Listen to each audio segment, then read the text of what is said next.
بسم اللہ الرحمن الرحیم۔ سامعین سے گزارش کی جاتی ہے کہ ہمارے دونوں چینلز کے پلیٹ فارم سے جتنی بھی آڈیو بکس کی ریکارڈنگ کمپلیٹ ہو چکی ہے اسے خود بھی سنیں اور زیادہ سے زیادہ شیئر کرنے کی کوشش کریں، اور ہمارے سوشل میڈیا پلیٹ فارم کے لنکس ڈسکرپشن میں دیے گئے ہیں، ہمیں سبسکرائب اور فالو ضرور کریں تاکہ آپ کو ضروری اپڈیٹس ملتے رہیں، اور ہماری ٹیم کی فنانشیل سپورٹ کے لیے پیٹریون کے لنک ضرور چیک کریں۔ جزاک اللہ۔ سلطان شہاب الدین غوری، مصنف اسلم راہی MA۔ ایپیسوڈ 24۔ ایبا کے وہ لشکر جنہیں اس نے دیوداس اور سنگرام کو پکڑنے اور ماہی گیروں کی بستی سے راجکماری کمار دیوی کو نکال کر نہروالا پہنچانے کے لیے مقرر کیا تھا، وہ جب دریائے سرسوتی کے کنارے آئے تو نہ جانے دیوداس اور سنگرام کو کیسے خبر ہو گئی کہ کچھ مسلح جوان کمار دیوی کو اغوا کرنے کے سلسلے میں ان دونوں کو پکڑنے کے لیے آ رہے ہیں، لہٰذا وہ بھاگ کھڑے ہوئے۔ اس موقع پر رامداس نے بڑی دانشمندی سے کام لیا۔ اس نے فوراً بڑی رازداری سے رات کے وقت ایبا کے ان مسلح جوانوں سے رابطہ قائم کیا اور انہیں بتا دیا کہ دیوداس اور سنگرام کس سمت بھاگے ہیں، اس لیے کہ رامداس کی موجودگی ہی میں دیوداس اور سنگرام فرار ہوئے تھے۔ دیوداس اور سنگرام کو شاید خبر ہو چکی تھی کہ ایبا کے مسلح جوان دونوں کو پکڑنے کے علاوہ کمار دیوی کو تلاش کرنے آئے ہیں، لہٰذا وہ ہانسی کی طرف بھاگے اور ان کے ساتھ ان کے کافی مسلح جوان بھی تھے۔ اب وہ اپنے گھوڑوں کو بڑی تیزی سے اس شاہراہ پر دوڑا رہے تھے جو ہانسی سے ریواڑی اور بھرت پور اور گوالیار کے پاس سے گزرتی ہوئی سیدھی دریائے جمنا کے متوازی کالنجر شہر کی طرف چلی گئی تھی۔ بھگوان داس اور اس کی بیٹی کرن کماری اور اس کی بیوی رات سندری صبح کا کھانا کھانے کے بعد دریا کی طرف جانے کے لیے نکلنے ہی والے تھے کہ عین اسی لمحے دروازے پر زوردار دستک ہوئی۔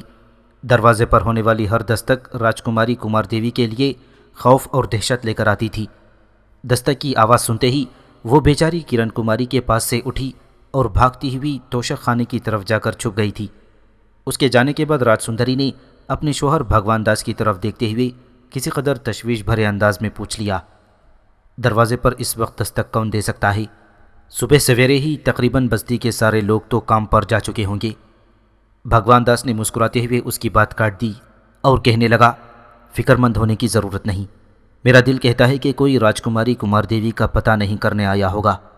بہرحال تم دونوں ماں بیٹی بیٹھو، میں دیکھتا ہوں کہ دستک دینے والا کون ہے۔ بھگوان داس نے جب آگے بڑھ کر دروازے کی زنجیر ہٹا کر دروازہ کھولا تب اس کے چہرے پر مسکراہٹ بکھر گئی تھی، اس لیے کہ دروازے پر رامداس کھڑا تھا۔ بھگوان داس ایک طرف ہٹ گیا، رامداس اندر داخل ہوا۔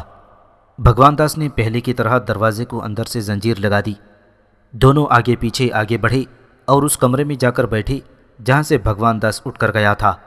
اس موقع پر دھیمے اور پیار بھرے لہجے میں رامداس نے کمار دیوی کو کہا تھا، کمار دیوی آ جاؤ، میں رامداس ہوں، تمہیں چھپنے کی ضرورت نہیں۔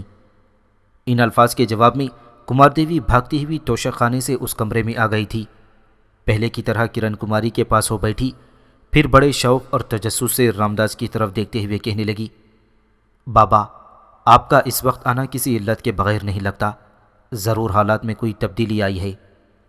جواب میں رامداس نے لمحہ بھر کے لیے بڑے غور سے کمار دیوی کی طرف دیکھا، پھر کہنے لگا، بیٹا تیرا اندازہ درست ہے، میں تیرے لیے دو خبریں لایا ہوں، ایک اچھی اور ایک بری۔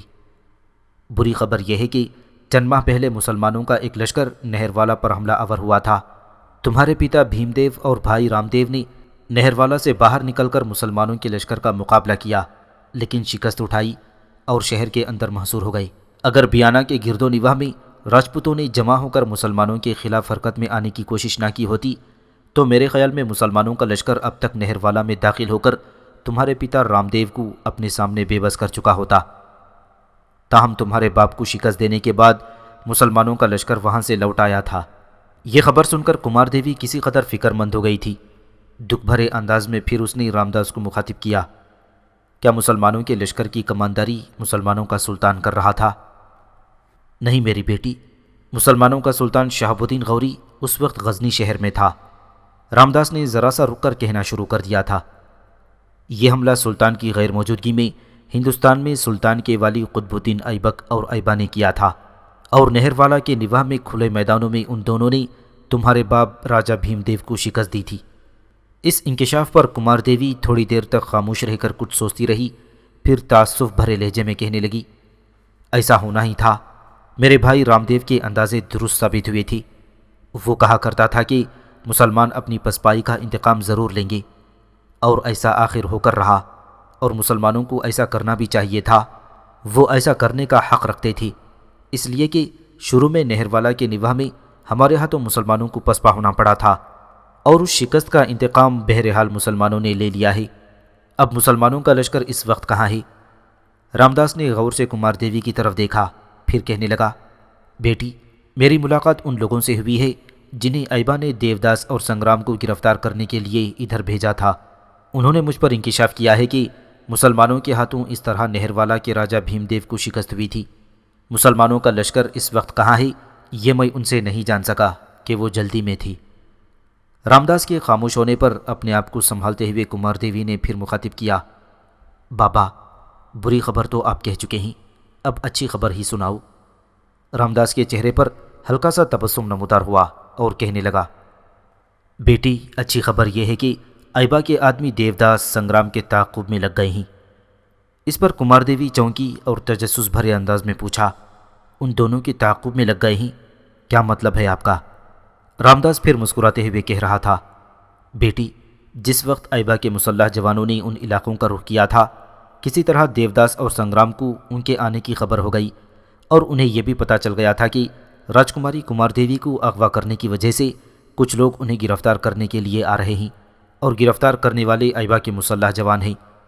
اس خبر کے ملتے ہی وہ اپنے کچھ مسلح جوانوں کے ساتھ بھاگ کھڑے ہوئے۔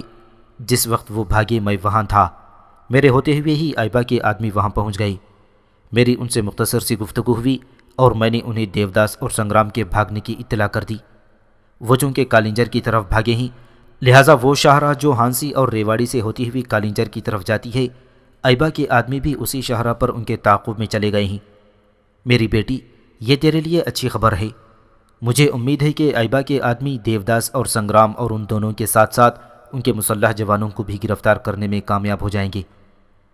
یہاں تک کہنے کے بعد رامداس رکا، پھر اپنی بات کو آگے بڑھاتے ہوئے کہنے لگا، بیٹا، رامداس سنگرام اور اس کے ساتھیوں کو گرفتار کرنے کے بعد میرے خیال میں ایبا کے مسلح جوان صرف دیوداس اور سنگرام کو اپنی گرفت میں لیں گے۔ ہاں، اگر ان دونوں کے ساتھی مسلح جوانوں نے مسلمانوں سے الجھنے کی کوشش کی تو میرے خیال میں وہ ایبا کے لشکریوں کے ہاتھوں مارے جائیں گے۔ اس کے بعد دیوداس اور سنگرام دونوں کو پکڑ کر ایبا کے وہ مسلح جوان اس کے پاس لے کر جائیں گے۔ اس کے بعد میرے خیال میں وہی مسلح جوان تمہیں یہاں سے نکالنے کے لیے آ جائیں گے اور تمہیں لے کر نہر والا کی طرف روانہ ہوں گے۔ ساتھ ہی راستے میں شاید وہ دیوداس اور سنگرام کو بھی اپنے ساتھ نہر والا لے کر جائیں گے، اس لیے کہ ان کی سزا بہرحال تمہارے پتا ہی کو تجویز کرنی ہے۔ یہاں تک کہنے کے بعد رامداس جب خاموش ہوا تب بے پناہ خوشی کا اظہار کرتے ہوئے کمار دیوی کہنے لگی، بابا، یہ خبر سنا کر آپ نے میرا دل خوش کر دیا ہے۔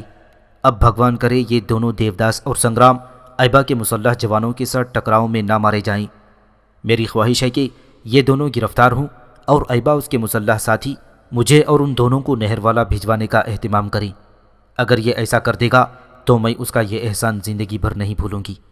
سانس اور وقت نے اجازت دی تو میں ہر بار لوٹ کر اس بستی میں ضرور آؤں گی، اور یہاں جو مجھ پر قرض اور احسان کا بوجھ ہے، کسی نہ کسی طرح اسے چکانے کی ضرور کوشش کروں گی۔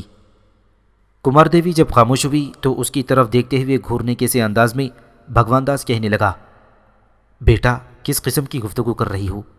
تمہاری حیثیت ہمارے ہاں بیٹی کی سی ہے، اور تمہاری بہتری کے لیے کیا جانے والا کام احسان نہیں ہوتا، فرض میں شامل ہوتا ہے۔ جب تک تمہارے یہاں سے نکالے جانے کا بندوبست نہیں ہوتا، تمہاری حفاظت ہم کرتے رہیں گے۔ اس کے ساتھ ہی بھگوان داس اپنی جگہ پر اٹھ کھڑا ہوا اور کہنے لگا، بیٹا، میرا کام کا وقت ہو گیا ہے، اب ہم جاتے ہیں، تم بالکل بے فکر ہو کر آرام کرو۔ بھگوان داس کے اٹھتے ہی کرن کماری، راج سندری اور رامداس اٹھ کھڑے ہوئے تھے۔ چاروں باہر نکلے اور بھگوان داس نے دروازے کو باہر سے قفل لگا دیا تھا، جبکہ کمار دیوی اس کمرے سے اٹھ کر ساتھ والے کمرے میں مسہری پر جا کر دراز ہو گئی تھی۔ دیوداس اور سنگرام جو اپنے ساتھیوں کے ساتھ دریائے جمنا کے متوازی ریواڑی اور کالنجر کی طرف جانے والی شاہراہ پر اپنے گھوڑوں کو سرپٹ دوڑا رہے تھے۔ وہ یہی سمجھ رہے تھے کہ وہ بچ کر بھاگ نکلے ہیں۔ انہیں ابھی تک یہ خبر نہ تھی کہ ایبا کے آدمی ان کے تعاقب میں لگے ہوئے تھے۔ ان کی بدبختی کہ ایبا کے وہ لشکری کوئی مختصر سا کاوا کاٹتے ہوئے ان کے آگے نکل گئے تھے، اس لیے کہ اب مسلمان لشکری ان علاقوں میں سفر کرتے ہوئے سارے علاقوں سے واقف ہو چکے تھے۔ اپنے ساتھیوں کے ساتھ دیوداس اور سنگرام جب مزید کچھ آگے گئے تب ایبا کے مسلح جوان شاہراہ پر ان کی راہ روکے ہوئے تھے، اور ان کی یہ حالت تھی کہ ان میں سے کچھ کے ہاتھوں میں برہنہ تلواریں اور ڈھالیں تھیں، کچھ کے ہاتھوں میں کمانیں جن پر انہوں نے تیر چڑھا رکھے تھے۔ ان کے قریب جا کر دیوداس اور سنگرام اور ان کے ساتھی اپنے گھوڑوں کی باگیں کھینچتے ہوئے رک گئے تھے۔ یہ صورتحال ان کے لیے بالکل نئی اور پریشان کن تھی۔ دیوداس اور سنگرام پہلے بڑی حیرانی اور پریشانی میں ان کی طرف دیکھتے رہے، پھر دیوداس نے سنگرام کی طرف دیکھا اور تفکر بھرے لہجے میں کہنے لگا، بھائی یہ کون لوگ ہیں جو ہماری راہ روکے کھڑے ہیں؟ کیا یہ؟ دیوداس اپنی بات مکمل نہ کر سکا، اس لیے کہ سنگرام بول اٹھا، اس کی طرف غور سے دیکھو، کیا تم ان کے لباس سے اندازہ لگاتے ہو کہ یہ مسلمان ہیں؟ میرا دل کہتا ہے یہ وہی لوگ ہیں جنہیں ہم کو گرفتار کرنے کے لیے بھیجا گیا تھا۔ حیرت ہے اس قدر تیزی کے ساتھ یہ یہاں کیسے پہنچ گئے؟ اتنا کہتے ہی سنگرام کو خاموش ہو جانا پڑا، اس لیے کہ ایبا کے جن مسلح جوانوں نے ان کی راہ روکی تھی ان کا جو سالار تھا وہ کڑکتی ہوئی آواز میں انہیں مخاطب کر کے کہنے لگا، تم لوگوں میں جو دیوداس اور سنگرام ہیں وہ علیحدہ ہو جائیں اور دائیں جانب کھڑے ہو جائیں۔ اس پر سنگرام کے مسلح جوانوں میں سے کسی نے کڑکتی ہوئی آواز میں کہا، ہم سب دیوداس اور سنگرام ہیں، تم ہم سے کیا چاہتے ہو؟ راہ روکنے والوں کا سالار گرجتی اور بھڑکتی ہوئی آواز میں بول اٹھا، اپنی زبان کو اپنے حلقوم میں محفوظ رکھو، میں صرف دیوداس اور سنگرام سے کچھ کہنا چاہتا ہوں، باقی لوگوں میں سے جس نے بھی بولنے کی کوشش کی اپنی جان سے ہاتھ دھو بیٹھے گا۔ ایبا کے اس سالار کے جواب میں جب سنگرام کے ایک ساتھی نے بات کرنے کی کوشش کی تب اس سالار نے مخصوص اشارہ کیا۔ یہ اشارہ ملنا تھا کہ چند جوان حرکت میں آئے اور سنسناتے ہوئے تیر نکلے اور دیوداس اور سنگرام کے کئی ساتھی زمین پر ڈھیر ہو گئے۔ یہ صورتحال دیوداس اور سنگرام کے لیے بڑی پریشان کن تھی۔ دونوں نے اپنے گھوڑوں کو ایڑ لگائی اور دائیں طرف ہٹ کر کھڑے ہو گئے تھے۔ پھر سنگرام کہنے لگا، میں سنگرام ہوں اور یہ میرے ساتھ میرا پھوپھی زاد دیوداس ہے۔ سنگرام اور دیوداس جب دائیں جانب ہٹ کر کھڑے ہو گئی تھی تب اس سالار نے اپنے ساتھیوں کو پھر مخصوص اشارہ کیا تھا اور اس اشارے کے جواب میں تیروں کی ایک باڑ ماری گئی، جس کے نتیجے میں دیوداس اور سنگرام کے سارے ساتھی موت کے گھاٹ اتار دیے گئے اور اپنے گھوڑوں سے گر گئے۔ جب ایسا ہو چکا تب اس سالار نے پھر کڑکتی ہوئی آواز میں سنگرام اور دیوداس کو مخاطب کیا، تم دونوں اپنے گھوڑوں سے اتر جاؤ۔ صورتحال چونکہ بڑی ہولناک ہو چکی تھی، اپنے ساتھیوں کے مارے جانے سے دیوداس اور سنگرام پر وحشت طاری ہو چکی تھی، لہٰذا ایک دوسرے کی طرف دیکھتے ہوئے دونوں جست لگا کر اپنے گھوڑوں سے اتر کھڑے ہوئے تھے۔ اس سالار نے پھر انہیں حکم دیا، اپنی تلوار، ڈھال اور کمر کی پیٹیاں اتار کر ایک طرف پھینک دو۔ سنگرام اور دیوداس نے فوراً اس حکم کی تعمیل کی۔ پھر اس سالار کے اشارے پر دو لشکری آگے بڑھی۔ سنگرام اور دیوداس کے ہتھیاروں پر انہوں نے قبضہ کر لیا۔ اس موقع پر سنگرام نے بڑی بے بسی سے راہ روکنے والوں کے سالار کو مخاطب کر کے کہا، تم لوگ کون ہو؟ کیوں تم لوگوں نے ناحق ہمارے ساتھیوں کو موت کے گھاٹ اتار دیا؟ اور ہم سے ہمارے ہتھیار لے کر ہمیں نہتہ کر کے تم کیا چاہتے ہو؟ آخر ہم نے کیا جرم کیا ہے جس کی بنا پر تم ہم سب سے ایسا سلوک کر رہے ہو؟ تم ہمیں مقامی باشندے بھی نہیں لگتے، پردیسی اور اجنبی لگ رہے ہو، پھر کیوں ہمارے ساتھ ایسا سلوک کر رہے ہو؟ اس لیے کہ ہمارے اور تمہارے درمیان اس سے پہلے نہ کوئی عداوت تھی اور نہ دشمنی تھی۔ سنگرام اتنا ہی کہنے پایا تھا کہ راہ روکنے والوں کا سالار اسے مخاطب کر کے انتہائی خفگی میں کہنے لگا، تم لوگ جرم بھی کرتے ہو اور پھر دوسروں سے جرم کی نوعیت کی تفصیل بھی جاننا پسند کرتے ہو۔ تم لوگوں کا یہ کیا جرم کم ہے کہ تم نے ایک لڑکی کو اغوا کیا تھا اور اٹھا کر یہاں لائے اور اسے حبس بے جا میں رکھا ہوا تھا؟ دیکھو، جو کوئی جرم کرتا ہے تو کسی نہ کسی موقع پر وہ جرم بول کر جرم کرنے والوں کی طرف اشارہ ضرور کرتا ہے۔ یہ بھی اپنے دل پر لکھ رکھو کہ قاتل جب کسی کو قتل کرتا ہے تو مقتول کا کوئی نہ کوئی نشان قاتل کی نشاندہی ضرور کر دیتا ہے۔ تم نے کسی چھوٹی موٹی لڑکی کو نہیں، نہر والا کی راجکماری کو اوشا دیوی کے تہوار سے اٹھا کر ایک بہت بڑا جرم کیا تھا اور پھر یہاں لا کر اسے بند رکھا، اس پر اپنی مرضی مسلط کرنے کی کوشش کی۔ یہاں تک کہتے کہتے مسلمانوں کے سالار کو رک جانا پڑا تھا، اس لیے کہ اس بار اسے مخاطب کرتے ہوئے دیوداس کہنے لگا، ہم نے ایسا کر کے تمہارا کیا بگاڑا ہے؟ وہ لڑکی نہروالا کے راجا بھیم دیو کی بیٹی ہے جو تم لوگوں کا بدترین دشمن ہے۔ وہ لڑکی ہندو دھرم سے تعلق رکھتی ہے، اور جہاں تک میں تمہارا حلیہ دیکھتا ہوں تم مسلمان ہو، لہٰذا تم لوگوں کا اس لڑکی سے کیا تعلق ہے؟ تمہیں اس کی مدد نہیں کرنی چاہیے۔ تم نے ہمارے ساتھ جو سلوک کیا ہے، میں سمجھتا ہوں کہ تم ناحق پر ظلم کر رہے ہو۔ ہم ہندو ہیں اور وہ لڑکی بھی ہندو ہے، یہ ہمارا ذاتی معاملہ ہے۔ میرے خیال میں تم لوگوں کو اس میں دخل اندازی کرنے کی ضرورت نہیں۔ دیوداس جب اس سالار کو مخاطب کر کے خاموش ہوا تب اس کو جواب دیتے ہوئے سالار بول اٹھا، تم گمراہ، ظالم اور ستمگر قسم کے لوگ ہو۔ ظالموں، عورت کسی قوم، کسی دین دھرم کی اور کسی بھی قبیلے سے تعلق رکھتی ہو، وہ قابل عزت اور قابل احترام ہے۔ عورت اپنی ذات میں امن کی علامت، حسن لازوال کی حرمت اور اجالوں کی سحر سے بھی زیادہ عزت رکھتی ہے۔ یہاں تک کہنے کے بعد سالار خاموش ہوا، تب اس بار سنگرام بول اٹھا، اگر تم لوگوں کا اشارہ نہروالا کی راجکماری کمار دیوی کی طرف ہے تو پھر میں یہ خیال کروں کہ تم مسلمانوں کے سالار ایبا کے آدمی ہو۔ ہم نے اس لڑکی پر کوئی ظلم نہیں کیا، اس سے کوئی زیادتی نہیں کی۔ یہ میرے ساتھ میرا ماموزاد ہے، نام اس کا دیوداس ہے۔ یہ اسے پسند کرتا تھا۔ ہم تسلیم کرتے ہیں کہ اسے ہم نے اوشا دیوی کے تہوار سے یہاں لائی تھی، لیکن ہم غلط نظریے کے تحت نہیں لائی، اور نہ ہی آج تک ہم دونوں میں سے کسی نے اسے غلط نگاہ سے دیکھا۔ میرا یہ بھائی اس سے پیار اور محبت کرتا ہے اور اپنی قربتوں کا لمحہ بنانا چاہتا تھا، لیکن راجکماری نے اس پر حامی بھر لی، شادی کرنے کا وعدہ بھی کر لیا۔ اس کے بعد موقع ملنے پر وہ بھاگ کھڑی ہوئی۔ سنگرام کے خاموش ہونے پر وہ سالار بول اٹھا، ظالموں، اگر اس نے شادی کا وعدہ کر لیا تھا تو ایسا اس نے وقت ٹالنے اور اپنی جان بچانے کی خاطر کیا ہوگا۔ تم لوگوں نے اسے بے بس اور مجبور کر دیا تھا، اور جس وقت اسے موقع ملا وہ یہاں سے بھاگ گئی۔ اتنا کہہ کر وہ سالار رکا، پھر ان دونوں کو مخاطب کرتے ہوئے کہہ رہا تھا، اب ہمیں باتوں میں الجھا کر وقت ضائع کرنے کی کوشش نہ کرو اور اپنے گھوڑوں پر بیٹھ جاؤ تاکہ یہاں سے کوچ کیا جائے۔ سالار کے ان الفاظ پر دونوں چونک پڑے تھی، پریشانی کے عالم میں ایک دوسرے کی طرف دیکھنے لگی۔ پھر سنگرام نے پوچھا، تم ہم دونوں کو کہاں لے کر جاؤ گی؟ اس پر وہ سالار بول اٹھا، ہم تم دونوں کو یہاں سے اپنے لشکر میں لے جائیں گے، وہاں اپنے سالار ایبا کے سامنے پیش کریں گے۔ اس کے بعد تمہیں نہروالا کے راجا بھیم دیو کی طرف بھیجا جائے گا، اس لیے کہ تم اس کے اور اس کی بیٹی کے مجرم ہو۔ ان الفاظ پر سنگرام اور دیوداس دونوں لرز کر کام گئے تھے۔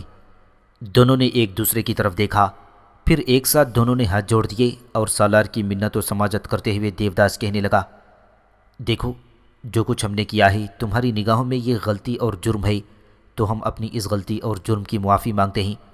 آئندہ کوئی بھی ایسی حرکت کرنے کی کوشش نہیں کریں گے۔ اور پھر یہ بھی تو سوچو کہ راجکماری کمار دیوی ہمارے ہاں سے بھاگ چکی ہے، ہو سکتا ہے وہ اپنے باپ کے پاس پہنچ چکی ہو۔ جب ایک باپ کو اس کی بیٹی مل گئی ہے تو پھر تم لوگوں کو ہمیں سزا دلوانے سے کیا حاصل ہوگا؟ اس پر وہ سالار بول اٹھا، ہم تمہارے متعلق اپنی طرف سے کوئی فیصلہ نہیں کر سکتے۔ تم دونوں سے متعلق جو حکم ہمیں دیا گیا ہے ہم اس کے پابند ہیں اور اسی پر عمل کیا جائے گا۔ دونوں وقت ضائع کیے بغیر اپنے گھوڑوں پر بیٹھ جاؤ، وقت ضائع مت کرو۔ اگر بات نہیں مانو گی تو تمہارے ساتھیوں سے بھی بری حالت ہو جائے گی۔ ان الفاظ نے سنگرام اور دیوداس کو ہلا کر اور لرزا کر رکھ دیا تھا۔ دونوں فوراً اپنے گھوڑوں پر بیٹھ گئی اور اس سالار کے کہنے پر اس کے ساتھیوں نے دونوں کو اپنے حلقے میں لے لیا۔ ساتھ ہی اس سالار نے اپنے ساتھیوں کو دو حصوں میں تقسیم کر لیا تھا۔ اپنے ساتھیوں کے ساتھ سنگرام اور دیوداس کو اس نے ایبا کی طرف روانہ کر دیا، اور خود دوسرے ساتھیوں کے ساتھ اس نے راجکماری کمار دیوی کو ماہی گیروں کی بستی سے نکالنے کے لیے دریائے سرسوتی کا رخ کیا تھا۔ قطب الدین ایبک اور ایبا نے اپنے لشکر کے ساتھ اجمیر کے گرد و نواح کا رخ کیا تھا، جہاں مختلف ٹولیوں میں مسلمانوں کے خلاف سرکشی برپا کرنے کے لیے راجپوت جمع ہو رہے تھے۔ راجپوتوں کو جب خبر ہوئی کہ مسلمانوں کا ایک لشکر ان پر حملہ آور ہونے کے لیے آ رہا ہے تو وہ ایکجا ہو گئی۔ ادھر ادھر پھیلی راجپوتوں کی ٹولیاں ایک جگہ جمع ہو گئیں۔ اجمیر کے نواح میں راجپوتوں اور مسلمانوں کے درمیان ایک بار پھر ہولناک جنگ ہوئی۔ اس جنگ میں قطب الدین ایبک اور ایبا نے پھر راجپوتوں کو بدترین شکست دی، اور اس شکست کے نتیجے میں راجپوت نہروالا کی طرف بھاگ گئے، اس لیے کہ اب نہروالا کا راجہ ہی ایک طرح سے ان کی پناہ گاہ بنا ہوا تھا۔ قطب الدین ایبک اور ایبا کے ہاتھوں جب اجمیر کی نواح میں راجپوتوں کو بدترین شکست کا سامنا کرنا پڑا تھا اور وہ نہروالا کی طرف بھاگے، تب قطب الدین ایبک اور ایبا بھی اپنے لشکر کے ساتھ ان کے تعاقب میں نہروالا کی طرف ہو لیے تھے۔ دوسری طرف مسلمانوں کا سالار بہاؤالدین تغرل سلطان شہاب الدین غوری کے حکم کے موافق گوالیار کی طرف بڑھ رہا تھا۔ گوالیار میں بھی کافی راجپوت جمع ہو گئے تھے۔ بہاؤالدین تغرل گوالیار پر حملہ آور ہوا اور راجپوتوں نے ڈٹ کر مقابلہ کیا، لیکن ان کی بدقسمتی کہ بہاؤالدین تغرل نے انہیں بدترین شکست دی اور فاتح کی حیثیت سے گوالیار میں داخل ہوا، اور اس طرح گوالیار پر بھی اس نے قبضہ کر لیا۔ دوسری طرف اجمیر کے نواح میں قطب الدین ایبک اور ایبا نے جب راجپوتوں کو شکست دی اور وہ نہروالا کی طرف روانہ ہوئے، تب اپنے کچھ مخبروں نے انہیں اطلاع دے دی تھی کہ بہاؤالدین تغرل گوالیار پر حملہ آور ہو کر اور وہاں راجپوتوں کو شکست دے کر گوالیار کے قلعے پر قبضہ حاصل کر چکا ہے۔ قطب الدین ایبک نے فی الفور تیز رفتار قاصد بہاؤالدین تغرل کی طرف روانہ کیے اور اسے کہلا بھیجا کہ وہ اپنے لشکر کے ساتھ راجپوتوں کے پیچھے پیچھے نہروالا کا رخ کر رہے ہیں، لہٰذا ایبا اور اس کی غیر موجودگی میں وہ بدلتے حالات پر کڑی نظر رکھے۔ اس کے بعد قطب الدین ایبک اور ایبا نے بڑی برق رفتاری سے نہروالا کی طرف پیش قدمی شروع کر دی تھی۔ ایک روز رات کا کھانا کھانے کے بعد راجکماری کمار دیوی اور کرن کماری دونوں اپنے کمرے میں بیٹھی باہم گفتگو کر رہی تھیں، جبکہ دوسرے کمرے میں بھگوان داس اور رات سندری دونوں میاں بیوی بیٹھی کسی موضوع پر بات چیت کر رہے تھے کہ دروازے پر دستک ہوئی۔ اس پر کمار دیوی نے فوراً اٹھ کر توشک خانے کی طرف جانا چاہا، پر بھگوان داس اپنی جگہ سے اٹھا اور اسے مخاطب کر کے کہا، بیٹی بیٹھی رہو، میں دروازے کھولے بغیر ہی پوچھتا ہوں کہ کون ہے۔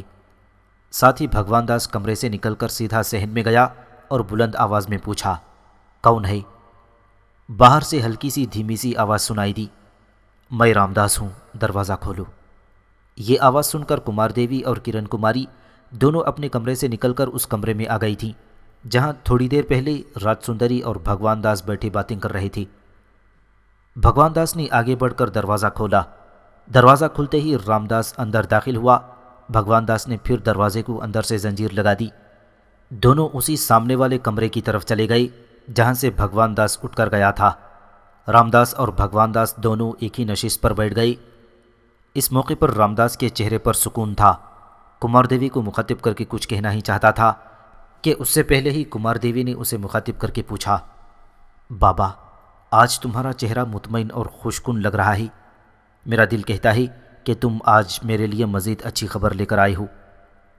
رامداس کھل کر مسکرایا، پھر کمار دیوی کو مخاطب کر کے کہنے لگا، بیٹا یہ وقت کی ستم ظریفی سمجھو یا ایک حادثاتی اتفاق کہ میں تمہارے لیے دو ہی خبریں لے کر آیا ہوں، ایک اچھی ہے اور ایک بری۔ اب تم یقیناً مجھ سے یہ کہو گی کہ پہلے میں بری خبر کہوں بعد میں اچھی، لیکن میں ایسا نہیں کروں گا، پہلے اچھی خبر کہوں گا اس کے بعد بری۔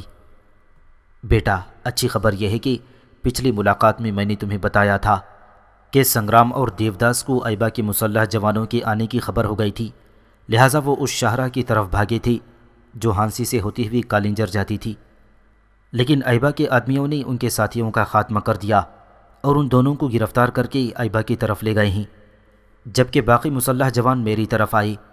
میں انہیں اسی حویلی میں ٹھہرا کر آیا ہوں جہاں کبھی تمہارا قیام ہوا کرتا تھا۔ وہ تمہیں لینے آئے ہیں، لہٰذا میں چاہتا ہوں کہ تم ابھی میرے ساتھ چلو۔ دریا کے اس پار وہ بڑی بے چینی سے میرا اور تمہارا انتظار کر رہے ہیں۔ رامداس کو یہاں تک کہہ کر رک جانا پڑا، اس لیے کہ بیچ میں کمار دیوی بول اٹھی، بابا اگر وہ مجھے لینے آئے ہیں تو کیا وہ صبح تک انتظار نہیں کریں گے؟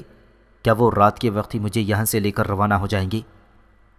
رامداس نے غور سے کمار دیوی کی طرف دیکھا، بیٹا وہ زیادہ دیر نہیں رکیں گی، میں ان کے کہنے پر ہی تمہیں لینے یہاں آیا ہوں۔ کشتی اس وقت ساحل پر ہی کھڑی ہے، جو ملاح مجھے لے کر آیا ہے وہ بھی میرا اور تمہارا انتظار کر رہا ہے، لہٰذا تمہیں میرے ساتھ دریا کے اس کنارے جانا ہوگا تاکہ ایبا کے مسلح جوان تمہیں یہاں سے بحفاظت نکال کر نہر والا پہنچائیں۔ رامداس جب خاموش ہوا تو کسی قدر خوشی کا اظہار کرتے ہوئے کمار دیوی بول اٹھی، اگر وہ رات کے وقت ہی مجھے یہاں سے لے کر کوچ کرنا چاہتے ہیں تو میں ان کا ساتھ دوں گی۔ میں تو زندگی بھر ایبا کی ممنون اور شکر گزار رہوں گی کہ اس نے مجھے دیوداس اور سنگرام کے جہنم سے نکالنے کے لیے اپنے آدمی بھیجے اور ان دونوں اوباشوں کو اس نے گرفتار کر لیا۔ یہ بھی میرے لیے ایک بہت بڑی اور اچھی خبر ہے۔ اتنا کہہ کر کمار دیوی رکی، کچھ سوچا اور دوبارہ رامداس کو مخاطب کرتے ہوئے کہنے لگی، اچھی خبر تو تم نے کہہ دی بابا، بلکہ میں سمجھتی ہوں کہ یہ میرے لیے بہت ہی اچھی خبر ہے۔ میں ایبا کے مسلح جوانوں کے ساتھ یہاں سے نکل کر جب اپنے ماتا پتا کے پاس جاؤں گی تو نہ جانے وہ میرے متعلق کیا سوچیں گے، کیسی کیسی الجھنیں، کیسے کیسے وسوسات ان کے ذہن، ان کے دلوں کو متاثر کریں گے۔ شاید وہ میرے متعلق یہی سوچیں گے کہ اغوا ہونے کے بعد میں اپنی عصمت اور اپنی آبرو سے محروم ہو چکی ہوں، لیکن مجھے امید ہے کہ میں انہیں اپنی پاک دامنی کا یقین دلانے میں کامیاب ہو جاؤں گی۔ کمار دیوی جب خاموش ہوئی تو اس کی تشفیع اور تسلی کے لیے رامداس اسے مخاطب کر کے کہنے لگا، تمہیں فکر مند اور پریشان ہونے کی کوئی ضرورت نہیں، اس لیے کہ ایبا کے جو آدمی رامداس اور سنگرام کو اپنے ساتھ ایبا کے پاس لے گئے ہیں، جب تم نہر والا پہنچو گی تو میرا خیال ہے ایبا دیوداس اور سنگرام کو بھی وہاں بھیج دے گا اور ان کی موجودگی میں ہی ساری بات تمہارے باپ کے سامنے کھل جائے گی۔ رامداس کے خاموش ہونے پر گہری سوچ میں ڈوبنے کے بعد کمار دیوی نے کچھ فیصلہ کیا، پھر کہنے لگی، بابا کیا ایسا ممکن نہیں ہے کہ یہاں سے نکل کر پہلے میں ایبا کے پاس جاؤں اور اس کے بعد نہر والا کا رخ کروں؟ میں ایک انتہائی اہم اور نازک موضوع پر ایبا سے بات کرنا چاہتی ہوں اور اس سے مل کر ہی نہر والا جانا چاہتی ہوں۔ کمار دیوی کے خاموش ہونے پر رامداس نے اسے مخاطب کیا، تم ایک اچھی خبر تو مجھ سے سن چکی ہو، تم بری خبر کو بھول گئی۔ میرے خیال میں جب میں تم سے بری خبر کہوں گا تو تم نے جو نہر والا جانے سے پہلے ایبا کے پاس جانے کی خواہش کا اظہار کیا ہے، تو اس خبر کے دوران میرے خیال میں تمہیں تمہاری اس خواہش کا خود بخود ہی جواب مل جائے گا۔ رامداس کے ان الفاظ پر کمار دیوی چونکی، پھر بڑے غور سے اس کی طرف دیکھتے ہوئے کہہ رہی تھی، اچھا اگر یہ بات ہے تو دوسری خبر جسے تم بری کہہ رہی ہو کہو وہ کیا ہے، تاکہ میں بھی جانوں کہ حالات میرے خلاف کیسی کروٹ لے رہے ہیں۔ کمار دیوی جب خاموش ہوئی تب رامداس نے کہنا شروع کیا، بیٹا جو کچھ میں کہنے لگا ہوں وہ تمہارے لیے واقعی دکھ اور افسوس کا باعث ہوگا، لیکن جو کچھ میں نے سنا ہے وہی تم سے کہوں گا۔ جیسا کہ میں پہلے بتا چکا ہوں، ایک بار تمہارے پتا جی کو مسلمانوں کے ہاتھوں اس سے پہلے شکست ہو چکی ہے، اس وقت تم یہیں تھیں۔ اب جو نئی خبر آئی ہے وہ یہ ہے کہ مسلمانوں کا ایک لشکر پھر نہر والا پر حملہ آور ہونے کے لیے پیش قدمی کر رہا ہے، اس لیے کہ مسلمانوں کے بقول تمہارے پتا جی سے ایک نہیں کئی مواقع پر غلطیاں ہوئی تھیں۔ پہلی غلطی وہ یہ شمار کرتے ہیں کہ نہر والا کے راجا نے ترائن کی دونوں جنگوں میں ہندوستان کے دوسرے راجاؤں کا ساتھ دیا۔ وہ یہ بھی کہتے ہیں کہ جب مسلمانوں نے نہر والا کے راجا یعنی تمہارے پتا جی کو شکست دے کر اپنی پہلی پسپائی کا انتقام لیا تو راجا کو امن اور صلح کے ساتھ رہنا چاہیے تھا، لیکن مسلمانوں کا کہنا ہے کہ تمہارے پتا جی نے مسلمانوں سے انتقام لینے کی ٹھان لی، لہٰذا اس نے اس وقت اپنا ایک لشکر مسلمانوں کے خلاف لڑنے کے لیے بھجوایا، جس وقت راجپوت بیانہ کے مقام پر مسلمانوں سے ٹکرانے کا عزم کیے ہوئے تھے۔ بیانہ میں شکست کے بعد راجپوت جب اجمیر کی طرف بھاگے تو اس میں نہر والا کے بھی لشکری تھے۔ اجمیر کے نواح میں قطب الدین ایبک اور ایبا نے جب انہیں شکست دی تو شکست خوردہ سارے راجپوتوں کے علاوہ وہ لشکری جنہیں تمہارے پتا جی نے مسلمانوں کے خلاف لڑنے کے لیے روانہ کیا تھا وہ نہر والا کی طرف بھاگے ہیں، اور اب قطب الدین ایبک اور ایبا دونوں اپنے لشکر کے ساتھ شکست خوردہ راجپوتوں کا تعاقب کرتے ہوئے نہر والا کا رخ کر رہے ہیں۔ اتنا کہہ کر رامداس رکا، پھر اپنی بات کو آگے بڑھاتے ہوئے کہنے لگا، مسلمانوں کا یوں اپنے لشکر کے ساتھ نہر والا کی طرف جانا اب کسی نتیجے کے بغیر نہیں رہے گا، چونکہ تمہارے پتا جی نے بہت سے مواقع پر مسلمانوں کے خلاف کارروائیاں کی ہیں، لہٰذا میرا اپنا اندازہ ہے کہ مسلمان اس بار پھر نہر والا پر حملہ آور ہو کر نہر والا پر قبضہ کر کے رہیں گے، اس لیے کہ پہلی بار جب مسلمان تمہارے پتا سے لڑے تھے تمہارے پتا اپنے لشکر کے ساتھ شہر میں محصور ہو گئے، اس وقت بھی جوابی کارروائی کرتے ہوئے مسلمان شہر پر قبضہ کر سکتے تھے، لیکن ان کی غیر موجودگی میں جو حالات خراب ہو گئی تھی لہٰذا نہر والا کا محاصرہ کرنے کے بجائے قطب الدین ایبک اور ایبا لشکر کو لے کر بیانہ کی طرف چلے گئے۔ اب جو نہر والا کی طرف واپس آئے ہیں تو میرے خیال میں وہ کوئی فیصلہ کن جنگ کریں گے۔ بیٹا، اگر اس موقع پر تم یہاں سے نکل کر وقت ضائع کیے بغیر نہر والا کی طرف جاؤ تو کیا تم اس جنگ کو رکوا نہیں دو گی؟ یہ خبر سن کر راجکماری کمار دیوی اداس اور پریشان ہو گئی تھی۔ دکھ بھرے انداز میں کہنے لگی، رامداس میرے محترم، میں یہ جنگ کیسے رکوا سکتی ہوں؟ اب جب کہ میرے باپ سے غلطیاں ہو ہی چکی ہیں تو مسلمان حملہ آور ہونے سے ٹلیں گے نہیں، تو پھر مسلمانوں میں میری کیا حیثیت ہے کہ میں جنگ کو رکوا سکوں؟ اور لے دے کر مسلمانوں کے لشکر میں ایک ایبا کی ذات ہے جسے میں جانتی ہوں، لیکن ماضی میں اس سے میرا سلوک ایسا تھا کہ جس کی بنا پر وہ شاید میری شکل دیکھنا بھی پسند نہ کرے۔ بہرحال میں یہاں سے نکل کر وقت ضائع کیے بغیر نہر والا جانا پسند کروں گی اور دیکھوں گی کہ مسلمانوں کے حملہ آور ہونے سے حالات کیا رخ اختیار کرتے ہیں۔ رامداس اٹھ کھڑا ہوا اور کہنے لگا، بیٹی، اگر یہ بات ہے تو فوراً کھڑی ہو جاؤ، وقت ضائع مت کرو۔ ایبا کے لشکر ہی ہمارا انتظار کر رہے ہوں گے، ہمیں فوراً یہاں سے کوچ کر جانا چاہیے۔ بھگوان داس، راج سندری اور کرن کماری اٹھ کھڑی ہوئی تھیں۔ کمار دیوی نے اپنا مختصر سا سامان سمیٹا۔ بھگوان داس، راج سندری اور کرن کماری سے وہ رخصت ہوئی، پھر رات کی گہری تاریکی میں وہ گھر سے نکل کر رامداس کے ساتھ ہو لی۔ دونوں بڑی رازداری کے ساتھ دریا کے کنارے آئی۔ وہاں ایک کشتی ان دونوں کی منتظر تھی۔ اسی کشتی میں رامداس بائیں کنارے سے دائیں کنارے کی طرف آیا۔ دونوں کشتی میں بیٹھے اور ملاح نے چپ چاپ کشتی کو حرکت میں لاتے ہوئے بائیں کنارے کی طرف جانا شروع کر دیا۔ دوسرے کنارے پر جب کشتی رکی تو رامداس اور راجکماری کشتی سے اترے، چند قدم اس عمارت کی طرف بڑھے جس کے اندر کسی دور میں دیوداس اور سنگرام نے کمار دیوی کو محبوس کر رکھا تھا۔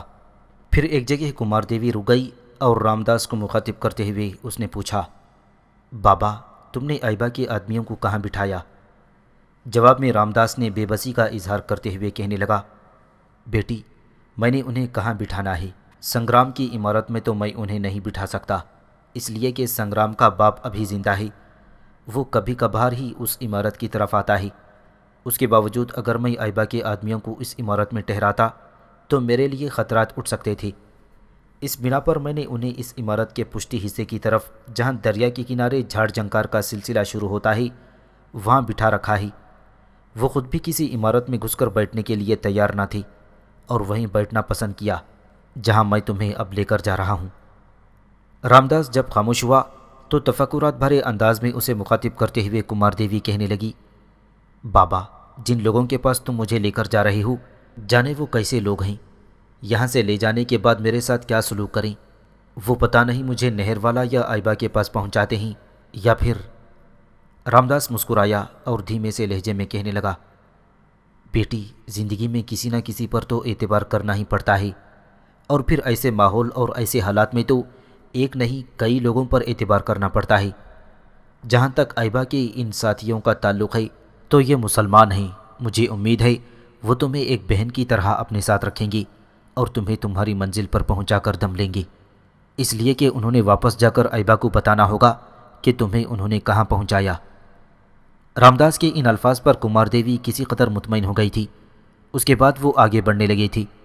کچھ دور جا کر کمار دیوی نے دیکھا ان کے سامنے کچھ ہیولے دکھائی دیے۔ جب مزید آگے بڑھے تو ایبا کے وہ مسلح جوان زمین پر پیٹھ کے بل لیٹے ہوئے تھے۔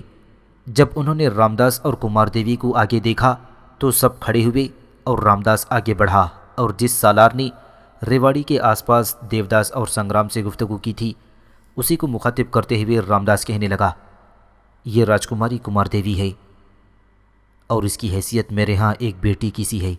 رامداس کے ان الفاظ کے جواب میں وہ سالار مسکراتے ہوئے کہنے لگا، اگر ان کی حیثیت آپ کے ہاں بیٹی کی سی ہے تو ہمارے ہاں ان کی حیثیت ایک بہن کی سی ہوگی۔ ان الفاظ پر کمار دیوی چونکی۔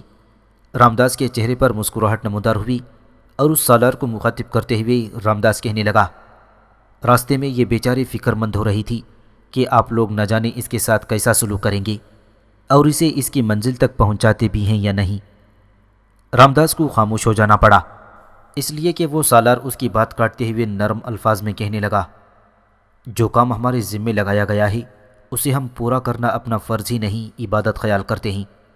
راجکماری کو ہمارے متعلق فکر مند ہونے کی ضرورت نہیں اور اس کی منزل تک پہنچانا ہمارے سالار کا حکم ہے، اور اس میں کسی قسم کی کوتاہی کو ہم گناہ خیال کرتے ہیں۔ یہاں تک کہنے کے بعد وہ سالار رکا۔ پھر براہ راست وہ راجکماری کمار دیوی کو مخاطب کرتے ہوئے کہنے لگا، خاتون، تمہاری حیثیت ہمارے ہاں ایک بہن کی سی ہے، تم اپنے دل میں یہ خیال مت رکھا کرو کہ عورت سے متعلق ہمارے اصول بھی تم ہی جیسے ہوں گے۔ سالار کے جواب میں کمار دیوی خوش طبعی کا مظاہرہ کرتے ہوئے کہنے لگی، تم لوگوں نے جو مجھے بہن کہا ہے تو اس وجہ سے میرے دل میں تمہاری عزت کو اور زیادہ جلا بخش دی ہے، لیکن کیا میں یہ جان سکتی ہوں کہ یہ تم نے کیسے کہہ دیا؟ ہمارے ہاں عورت کی عزت اور احترام نہیں کیا جاتا۔ سالار مسکرایا اور کہنے لگا، میری بہن، یہ بات میں تو نہیں کہتا، تمہارے بڑے بڑے پنڈت اور تمہارے بڑے بڑے مذہبی پیشوا ہی کہتے ہیں۔ تم یہ بات تو تسلیم کرو گی کہ ہندوستان ایک مذہبی ملک سمجھا جاتا ہے، کیونکہ اس کی مذہبی حیثیت ہمیشہ دوسری حیثیتوں پر غالب رہی ہے۔ لیکن تم اس بات کو بھی تسلیم کرو گی کہ یہاں عورت کو غلامی اور محکومی کی زندگی سے کبھی نجات نہیں ملی۔ ہندوستان کے مشہور مقنن منوراج نے عورت کے بارے میں کہا تھا، عورت لڑکپن میں اپنے باپ کے اختیار میں رہی، جوانی میں شوہر کے اختیار میں، بیوہ ہونے کے بعد اپنے بیٹوں کے اختیار میں رہی، خود مختار ہو کر کبھی نہ رہی۔ ایک اور موقع پر کہا گیا تھا، عورت خواہ نابالغ ہو، خواہ جوان ہو یا بوڑھی ہو، وہ گھر میں کوئی بھی کام خود مختاری سے نہ کرے۔ پھر ایک اور موقع پر تمہارے یہی پنڈت مزید کہتے ہیں، عورت کے لیے قربانی اور برت رکھنا گناہ ہے، صرف شوہر کی خدمت کرنا چاہیے، اور اس کو چاہیے کہ شوہر کے مرنے کے بعد دوسرے شوہر کا نام تک نہ لے اور کم خوراکی کے ساتھ اپنی زندگی کے دن پورے کرے۔ تمہارے مذہب کے پیشوا یہ بھی کہتے ہیں، جھوٹ بولنا عورتوں کا ذاتی خاصہ ہوتا ہے۔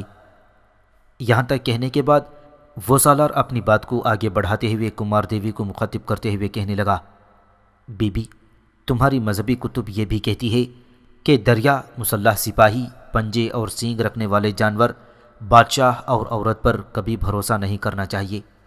تمہاری مذہبی کتب مزید یہ کہتی ہیں، جھوٹ بولنا، بغیر سوچے کام کرنا، فریب و حماقت، طمع و ناپاکی، بے چینی، یہ سب عورت کے جبلی عیب ہیں۔ مزید کہتے ہیں، شہزادوں سے تہذیب و اخلاق، عالموں سے شیریں کلامی، قمار بازوں سے دروغ گوئی اور عورتوں سے مکاری سیکھنی چاہیے۔ آگ، پانی، جاہل، سانپ، شاہی خاندان اور عورت، یہ سب موجب ہلاکت ہوتے ہیں، ان سے ہمیشہ ہوشیار رہنا چاہیے۔ دوست، خدمتگار اور عورت مفلس آدمی کو چھوڑ دیتے ہیں، اور جب وہ دولت مند ہو جاتا ہے تو وہ پھر اس کے پاس آ جاتے ہیں۔ میری بہن، یہ جو باتیں میں نے کہی ہیں یہ سب تمہاری مذہبی کتب میں موجود ہیں۔ تمہاری اس سرزمین میں ستی کا رواج خود اس بات کی گواہی دیتا ہے کہ یہاں عورت کا کوئی مستقبل وجود نہیں سمجھا جاتا، اور خاوند کی موت کے بعد اس سے بھی زندگی کا حق چھین لیا جاتا ہے۔ میری بہن، ذرا ہندوستان کے علاوہ دوسرے غیر مذاہب پر بھی نگاہ ڈالو۔ ہندو مذہب ہو یا یہودیت یا عیسائیت یا دنیا کا کوئی اور مذہب، اس کے مرکز دنیا کے وہ علاقے رہے ہیں جو تہذیب و تمدن کے لحاظ سے آگے بڑھے ہوئے سمجھے جاتے ہیں، اور ایک حقیقت ہے کہ ایسے تمام علاقوں میں اقتدار اور قیادت ہمیشہ مرد ہی کے ہاتھ میں رہی ہے۔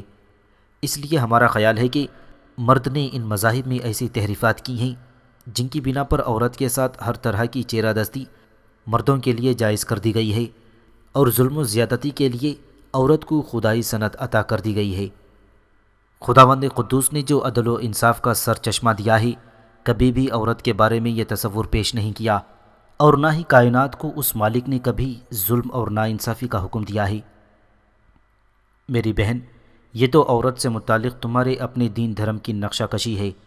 جہاں تک ہمارے دین کا تعلق ہے تو ہمارا دین تو عورت کو نصف انسانیت خیال کرتا ہے، اور انسانیت کے آدھے حصے کی ترجمانی مرد کرتا ہے اور دوسرے آدھے حصے کی ترجمانی عورت ہوتی ہے۔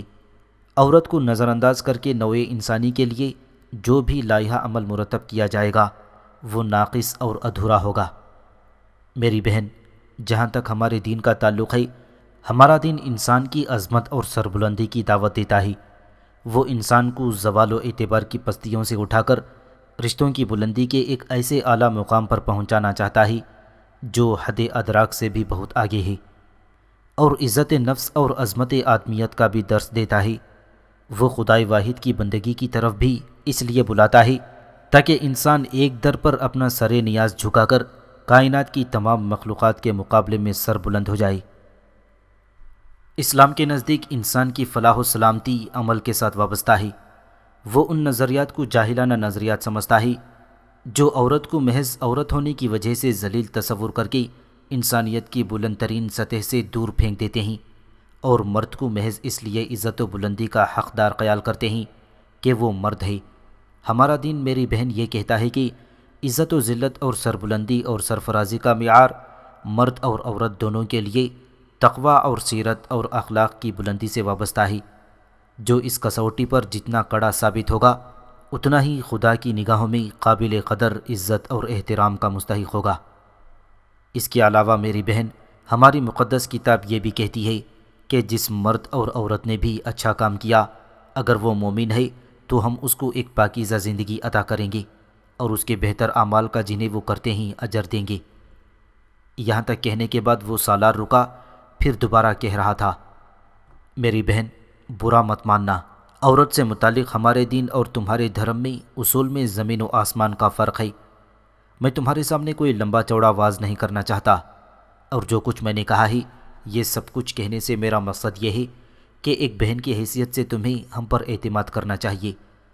میں تمہیں ضمانت دیتا ہوں کہ جس طرح تم ہمارے حوالے کی جا رہی ہو اسی طرح ہم تمہیں تمہاری منزل تک پہنچائیں گے، اور یوں جانو یہ جس قدر میرے ساتھی میرے ساتھ کھڑے ہیں ان سب سے تمہارا بہن بھائی کا رشتہ ہے۔ اب مزید کہو کیا کہنا چاہتی ہو۔ جب تک وہ سالار بولتا رہا، کمار دیوی بڑے غور سے بڑے عجب سے رد عمل کا اظہار کرتے ہوئے سنتی رہی۔ جب وہ خاموش ہوا تب ہلکی ہلکی مسکراہٹ میں کہنے لگی، میرے بھائی، میرے کہنے کے لیے آپ نے کچھ چھوڑا ہی نہیں، اور نہ ہی میں کچھ کہنا چاہتی ہوں۔ بس اتنا کہوں گی کہ میں آنکھیں بند کر کے تم لوگوں پر اعتماد اور بھروسہ کرتی ہوں۔ بولو کیا کہتے ہو۔ اس پر وہ سالار مسکرایا اور کہنے لگا، اب میں کہتا ہوں کہ سامنے جو گھوڑا ہے میری بہن تم اس پر سوار ہو جاؤ اور پھر ہم یہاں سے کوچ کریں گے۔ کمار دیوی چپ چاپ آگے بڑھی۔ ایک مسلح جوان نے بھاگ کر اس گھوڑے کی باگ پکڑ لی۔ کمار دیوی جب گھوڑے پر بیٹھ گئی تب اس نے گھوڑے کی باگ اسے دے دی۔ اس کے بعد وہ سالار اور اس کے ساتھی وہاں سے اسے لے کر روانہ ہو گئے تھے۔